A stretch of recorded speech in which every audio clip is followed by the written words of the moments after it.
Last night, after watching the Immortal Man, the Peaky Blinders movie, I kept thinking about the show. Not the style, not the music, just the ending and what it all adds up to.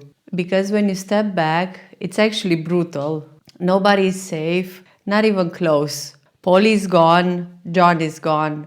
Ada gets shot, Arthur doesn't survive either. His own brother Tommy took his life, which shocked me. And that part hit differently. After everything, after all the chaos he lived through, it ends in something messy and tragic. Not heroic, not meaningful. Just the consequences of the life they were all living. And Tommy ends up losing everything in a slower, quieter way. So I started looking at the whole show differently. Not as a gangster story, not as a rise to power, more like a long, drawn out collapse. At the beginning, it feels like control. Tommy walks into a room, reads people, outplays everyone.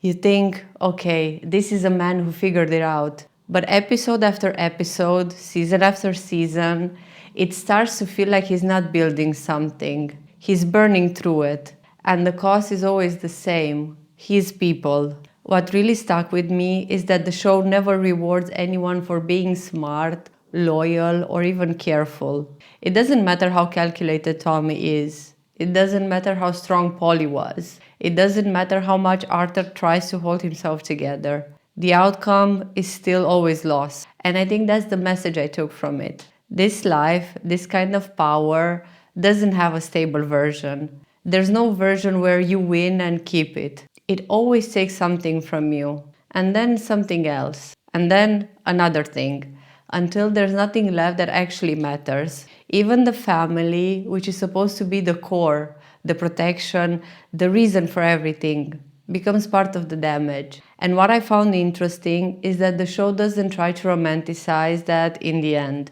At the start, yeah, it looks cool. Sharp suits, slow walks, confidence. But by the end, it feels empty. Like all of that was just a surface layer hiding something much darker.